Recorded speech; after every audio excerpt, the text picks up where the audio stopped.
కొత్తగూడెం జిల్లా staff reporter Chadalavada Suri Ayodhya Balarama దర్శనానికి Kothagudem railway station నుండి అయోధ్యకు 22 కోచ్లతో ప్రత్యేక ట్రైన్ ఏర్పాటు చేసిన రైల్వే శాఖ జిల్లా నుండి 500 మంది భక్తులు ప్రత్యేక ట్రైన్ ద్వారా అయోధ్యకు బయలుదేరారు. కొత్తగూడెం, వరంగల్, పెద్దపల్లి, మహారాష్ట్ర, మధ్యప్రదేశ్ మీదుగా ఉత్తరప్రదేశ్ అయోధ్య వెళ్లనున్న ప్రత్యేక ట్రైన్ ఈ రోజు అయోధ్య బయలుదేరిన భక్తులు తిరిగి బుధవారం 21న కొత్తగూడెం చేరుకోనున్నారు. ఈ రోజు ఆస్థా ట్రైన్ అయోధ్య రాముడి వారి దగ్గరికి దర్శనార్థం భక్తుల్ని తీసుకెళ్తున్న సందర్భంగా ఇది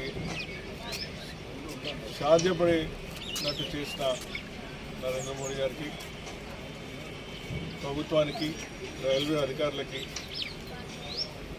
నా ధన్యవాదాలు, కృతజ్ఞతలు తెలియజేసుకుంటున్నా.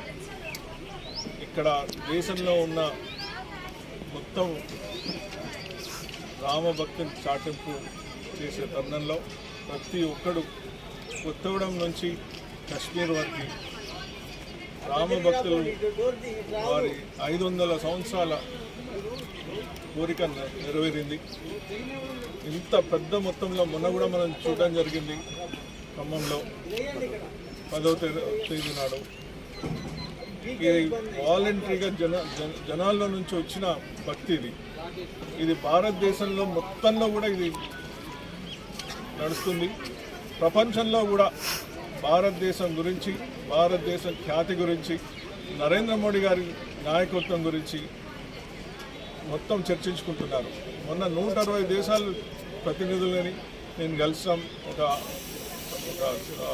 క్యాంపస్లో వాళ్ళు ఉన్నప్పుడు అందరూ కూడా పేరున వచ్చి భారత్ మాతాకి జై, నరేంద్ర మోడీ గారి నాయకత్వం వర్ధిల్లాలి, we're proud to be associated with India, we're happy that we're in India అని నాతో ప్రతి ఒక్కరు చెప్పేది.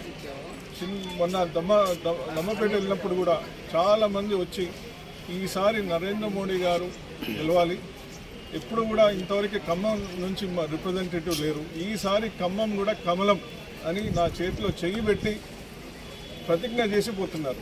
ఇది ఎక్కడ కూడా గమనించదగ్గ విషయం ఏంటంటే పార్టీలతో సంబంధం లేకుండా ఈసారి మన ఖమ్మం కోసం మేము ఖమ్మం బీజేపీ అభ్యర్థిని గెలిపించుకుంటామని వారి గుండె మీద చెయ్యేసి చెప్తున్న విషయం. ఇది దేనికి కూడా వారు అనేది క్లారిటీ ఉంది.